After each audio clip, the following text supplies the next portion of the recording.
नमस्कार। आज के हमारे कार्यक्रम में पूर्व में रहे सवर्ण आर्मी में काम करने वाले प्रभातधर दुबे जी, जो पुराने समय से काफ़ी दिनों से सवर्ण आर्मी में कार्य करते थे, प्रदेश उपाध्यक्ष पद पे थे और इस समय ब्राह्मणों को लेके इनकी विचारधारा, ब्राह्मणों के प्रति काम करने की जागरूकता तेजी से फैल रही है। आइए उनसे परिचय कराते हैं। स्वागत है सर। धन्यवाद गुरु जी। इस समय जो पहले आप सवर्ण आर्मी में काम करते थे, काफी दिनों काफी सालों तक काम किया, और क्या बात हुई जो आज केवल ब्राह्मणों को लेके काम कर रहे हैं? देखिए, सवर्णों को लेकर के हमारा संगठन अभी भी काम कर रहा है, लेकिन जो इस समय का माहौल चल रहा है, सबसे ज्यादा हत्याएं, सबसे ज्यादा परेशान जो है ब्राह्मण ही है। और उसको लेकर के हम लगातार समाज के बीच जा रहे हैं और लोगों के बीच कार्य कर रहे हैं।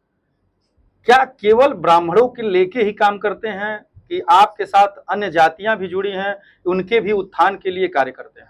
देखिए, सवर्णों के लिए तो हम काम कर ही रहे थे, लेकिन सबसे ज्यादा परेशान ब्राह्मण है। इस समय जो है, जहां देखिए ब्राह्मण ही सबसे ज्यादा धर्म को लेकर के आगे आ रहा है, कार्य कर रहा है, धर्म को लेकर के सबसे ज्यादा पीटा जा रहा है। अभी हाल में स्वामी प्रसाद मौर्य को माला पहनाते हुए एक आप ही के समाज का एक लड़का जो उनके ऊपर थप्पड़ मारा और उसके बाद उनके लोग उसको पीट दिए, क्या यह उस लड़के के साथ और स्वामी प्रसाद मौर्य के साथ, स्वामी प्रसाद मौर्य तमाम सनातन के खिलाफ, रामचरितमानस के खिलाफ तमाम टिप्पणियां कर चुके हैं, क्या उनके साथ बार बार ऐसा दुर्व्यवहार आपके समाज के लिए क्यों करते हैं? देखिए, स्वामी प्रसाद मौर्य जैसे लोग की हिम्मत कैसे पड़ती है वो हमारे धर्म के खिलाफ अनाप शनाप बकें। अगर उस लड़के ने उससे आहत होकर के इस घटना को अंजाम दिया है कि सरकार इन लोगों को संरक्षण देती है कि वो इस तरह से उल जलूल हमारे धर्म के खिलाफ आकर के बोले। हमारे हिंदू समाज में हमारा मुख्यमंत्री माननीय योगी आदित्यनाथ जी हिंदू सम्राट बनते हैं। अगर वो ठोस कानून बनाते और इस पे ठोस कदम उठाते और सख्त अगर उस पे कानून का जो है पालन कराते, तो इस तरह का धर्म के खिलाफ कोई बयानबाजी करता ही नहीं। कोई भी नेता, ऐसे टुटपुजिया नेता इस तरह की बयानबाजी करते ही नहीं।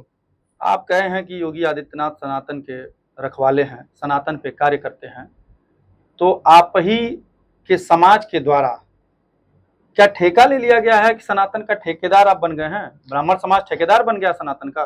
देखिए, हमारे युवा ज्यादातर सनातन के अनुयायी और धर्म की रक्षा तो हमारे बाप दादा करते आए, तो स्वाभाविक बात है कि धर्म का ठेका तो हम लोग ले ही रखे हैं। उसमें अन्य समाज हमको गाली भी देता है कि यही धर्म के ठेकेदार हैं।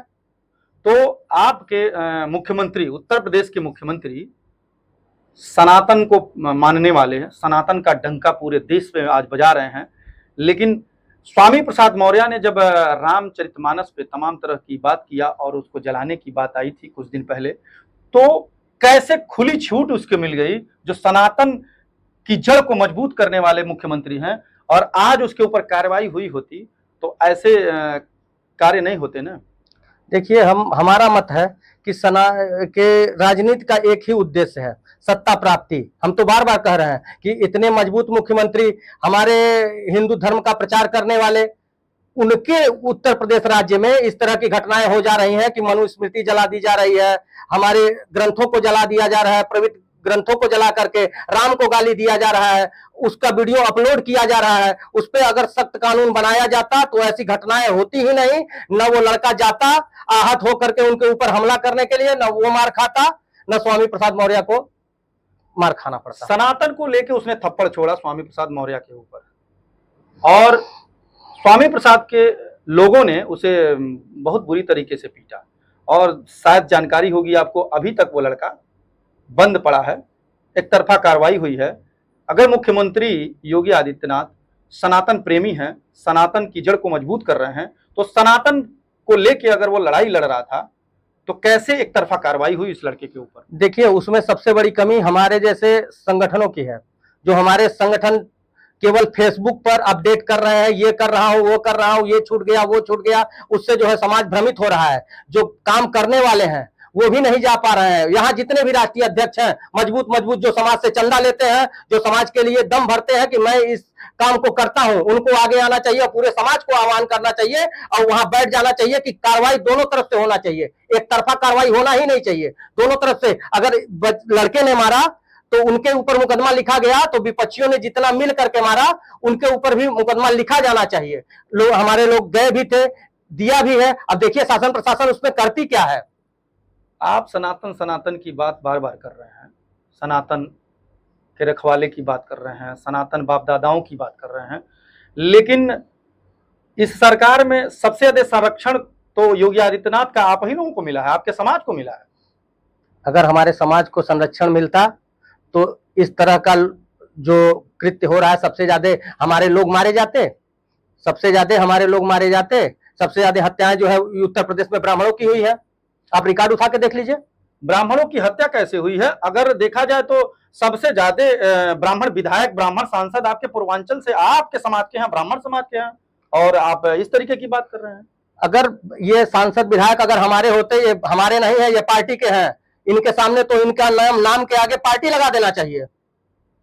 तो क्या ये जितने ब्राह्मण विधायक बन के विधानसभा में और लोकसभा में जाते हैं, संसद बन के, सांसद बन के, तो क्या ये आपके हितैषी के लिए बात नहीं करते हैं? कौन सा ऐसा सांसद है, कौन सा ऐसा विधायक है जो हमारे हितों के लिए आज मेज थपथपाया है? आज तक कोई हमारे मुद्दों को ले आकर के संसद में उठाया? हमारे रवि किशन जी यहीं से सांसद हैं गोरखपुर के, ये समोसा पे चर्चा करते हैं, हमारे लिए सवर्ण आयोग की चर्चा नहीं करते हैं, हमारे लिए एक आयोग तक बनाने की बात नहीं करते हैं। ब्राह्मण है ना, अपने हित की बात कर सकते हैं। वहीं अन्य सांसद हैं, वो अपने हितों की बात करते हैं। चंद्रशेखर रावण जाते हैं, वो कहते हैं कि हमारे समाज को 1 लाख रुपया दिया जाए, हमारे समाज के एक झटके से हमारे लोगों की गरीबी दूर हो जाएगी। और ये जाते हैं समोसा चाहिए सस्ता, चटनी चाहिए सस्ता, और सवर्ण आयोग नहीं चाहिए। इतने दिन से हम लोग चिल्ला रहे हैं हमारे लिए एक सवर्ण आयोग बना दिया जाए, कहां है ये? तो हम कैसे कहेंगे ये उसी पार्टी के पर्टिकुलर नेता हैं, वो उसी पार्टी के हैं, उसी जाति के हैं, पार्टी की जाति के हैं। मैं बार बार कहता हूं कि केवल राजनीति का एक ही मकसद है सत्ता प्राप्ति। ये केवल वोट लेने के लिए हमारे जाति के हैं, बाकी किसी भी फैसले में ये हमारे लिए खड़े नहीं हुए। अगर खड़े होते तो SC ST एक्ट जब पारित हो रहा था तो ये लोग, उसमें से कोई एक विधायक भी खड़ा नहीं हुआ विपक्ष में। करणी सेना, और आप ब्राह्मण समाज से हैं, ब्राह्मण हितैषी में काम करते हैं, करणी सेना और आप दोनों लोग योगी जी के संरक्षण में काम करते हैं, समाज का कहना है, अन्य बिरादरियों का कहना है।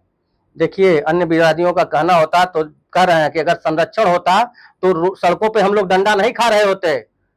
अभिषेक पांडे न्याय के लिए सड़कों पे बैठते हैं, लाठियों से पीट दिए जाते हैं, उनके ऊपर मुकदमा लिख दिया जाता है। अभी यहाँ गोपाल नाम का एक लड़का जाता है, वो झंडा उतारता है, उसकी हत्या हो जाती है। तो सरकार ने क्या दिया उनको? कुछ नहीं दिया। किसी प्रकार का कोई संरक्षण नहीं है हम लोगों को। केवल हम लोग वोट देते हैं और केवल वोट देते हैं लाइन लगा करके। मेरा सवाल पहले भी था सनातन को लेके कि क्या आपका ब्राह्मण समाज ही, जो आपने कहा कि गोपाल पांडे और वो बहराइच वाला लड़का, बहराइच में जो झंडा उतारा था, बार बार आप लोग सनातन की बात करते हैं, तो क्या ब्राह्मण ही ठेकेदार बन बैठा है सनातन का? ठेकेदारी कर रहा है सनातन का? क्या हिंदू धर्म में और लोग नहीं है, और लोग नहीं झंडा उतारने वाले? आप लोग ही क्यों आगे बढ़ते हैं? देखिए, यही तो जागरूकता अपने लड़कों में हम लोगों को लानी है। हमारे जो नए युग के नए जो बच्चे हैं, जिनको जो है केवल जो अब सनातन के लिए लड़ रहे हैं, उनको ये कहना है कि अपने हकों के लिए लड़ ले, अपने अधिकारों के लिए लड़िए। आप आरक्षण और SC ST की लड़ाई भी लड़ते हैं कि जो आरक्षण समाप्त किया जाए, आर्थिक रूप से आरक्षण को लागू किया जाए, तो क्या ये संभव है? आपकी लड़ाई ये संभव हो सकती है? देखिए, आरक्षण किसको मिल रहा है? हम कह रहे हैं, अभी कोर्ट का निर्णय आया था, उसमें क्रीमी लेयर आया था, उसको लेकर के लोग अनजानवश प्रदर्शन किए। ये बताइए कि अगर इसको सही से लागू नहीं किया जाएगा तो आज 77 वर्ष हो गए, आजादी के 77 वर्ष, और ये आरक्षण बढ़ाया गया, 10 साल के लिए आया था, ये खत्म कब होगा? जब क्रीमी लेयर नहीं लागू होगा तो जो मलाई काटने वाले SC ST वर्ग के लोग हैं, जो बार बार आरक्षण का लाभ ले रहे हैं, वही बार बार आरक्षण का लाभ लेंगे। वो गोबर में बैठने वाला दलित जो दबा कुचला व्यक्ति है, वो कब इसका लाभ लेगा? आज जो बांसगांव में सांसद बने बैठे हैं, वो आरक्षित सीट से सांसद हैं, वो आए सामान्य सीट से लड़े। अब उनको आरक्षित सीट से उनको वो लड़ने की चुनाव क्या जरूरत है? अब वो आए लड़े समान सीट से। लेकिन जो ये बात आप कैमरे पे बोल रहे हैं, हमारे कार्यक्रम में बोल रहे हैं, बांसगांव की बात आपने किया, आपके समाज ही सबसे ज्यादा समर्थित है उनके, और आप उनको हटाने की बात कर रहे हैं कि सामान्य सीट से लड़े, कैसे संभव है? अब वो सामान्य हो गए हैं, अब वो कहां वो दलित रह गए? अगर वैसे वैसे दलित रह जाएंगे ठीक, तो आरक्षण तो जिंदगी में खत्म नहीं होगा। आप उनको दलित मानते हैं? 10% आपको आरक्षण तो सरकार ने दिया है, 10% से खुश नहीं है क्या आप? हम कह रहे हैं सरकार ने तो, ये तो सरकार की जो है पूरी जो है रणनीति है, सरकार की रणनीति है। जो कह रहे हैं कि भाई ये सरकार जो है हमारे पक्ष में है, ये सरकार की रणनीति है, क्योंकि 50% का दायरा तोड़ने का काम जो है ये जो 10% आरक्षण है, हम क्या कह रहे हैं इसको भी खत्म किया जाए, केवल गरीबों को आरक्षण दिया जाए। अगर आप हटाना भी चाहते हैं तो आरक्षण कोटे से जो व्यवस्था दी जा रही है वो निचले तबके के लोगों को दिया जाए। ये 10% आरक्षण की जरूरत क्या थी? इसका दायरा तोड़ दिए हैं, आज जो है जातीय जनगणना करके आ रहे हैं, उसके बाद इसका कोटा और बढ़ाएंगे, कहेंगे उसमें हम क्या कर सकते हैं? भाई जिसकी इस पहले ही नारा आ गया है, जितनी जिसकी भागीदारी उतनी उसकी हिस्सेदारी, तो ये दायरा तो तोड़ दिए, ये दायरा तोड़ करके अब आरक्षण को बढ़ाएंगे। अब ये आरक्षण जो 80% करेंगे, जब 50% से टूट गया तो 80% हो गया। 2027 के विधानसभा चुनाव में आप ब्राह्मणों के दरवाजे पे जाके ब्राह्मणों के उत्थान के लिए कार्य करते हैं, तो 2027 विधानसभा चुनाव में किस पार्टी को वोट कराएंगे अपने समाज के लोगों को जागरूक करके? देखिए, समाज अगर इस तरह से जागरूक हो जाएगा, अपने अधिकारों की बात करेगा और जो हमारे हक की बात करेगा, हम उसके साथ जाएंगे। अब नोटा, पहले आप लोग नोटा पे वोट करते थे, क्या नोटा पे भी वोट करेंगे? देखिए, नोटा एक सही विकल्प नहीं था, नोटा एक सही विकल्प नहीं था, क्योंकि हम सरकार बनाने और जब तक जो चीजों से सरकार बन सकती है, सरकार हट सकती है, जहां हमारे वोट का प्रभाव पड़ सकता है। नोटा देने के बाद भी सरकार आदमी बना रहा है, तो नोटा का कोई विशेष प्रभाव पड़ा नहीं। आप अपने समाज को क्या संदेश देना चाहेंगे? हम अपने समाज को यही संदेश देना चाहते हैं कि वो अपने हक और अधिकार के लिए आगे आए और गुमराह न हो। अब देखिए, अब समय नहीं रह गया है, आप अपना वोट दे रहे हैं, उसी वोट के दम पर ये नए नए कानूनों को आपके ऊपर थोपते जा रहे हैं, तो आप देखिए कि आपका हित कहां है। हम पूरे समाज से अपील करेंगे कि आप पहले ध्यान दीजिए, आप अब पुरानी बातों को छोड़िए। आपने क्या किया, जितना भी बार आपने वोट किया उतनी ही बार इन सरकारों ने आपके खिलाफ कानून बनाया, आपके खिलाफ ही सारे चीजों को इंप्लीमेंट किया है।